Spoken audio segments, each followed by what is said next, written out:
రాజు అనే చిన్నపిల్లాడు సంక్రాంతి పండుగ రోజు మేడపైకి తన ఫ్రెండ్తో పాటు వెళ్లి గాలిపటాలు ఎగరేసుకుంటున్నాడు.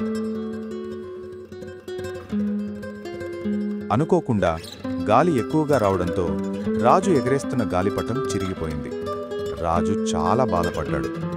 ఇంతలో రాజుకి ఎదురుగా ఉన్న మేడ మీద మీనా అనే చిన్నపిల్ల చేతిలో ఒక కాగితంతో చేసిన పక్షితో కనిపించింది. మీనా దానిని ఎగరేయడానికి ప్రయత్నిస్తోంది. అప్పుడు రాజుకి ఒక అద్భుతమైన ఐడియా వచ్చింది. తన చేతిలో చిరిగిన గాలిపటంకి ఉన్న దారాన్ని తెంచి మీనా దగ్గరికి వెళ్లి కాగితం పక్షికి కట్టాడు. ఇద్దరూ కలిసి దానిని నెమ్మదిగా ఎగరేయడానికి ప్రయత్నించారు.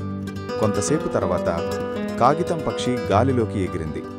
అది చూసి పిల్లలంతా సంతోషంతో ఆహా అంటూ పిల్లలందరూ చప్పట్లు కొట్టారు, గంతులు వేశారు. ఆకాశంలో కాగితం పక్షి ఎగురుతుండగా రాజు, మీనా నవ్వుకుంటూ చూశారు. చిరిగిన గాలిపటం, ఎగిరిన స్నేహం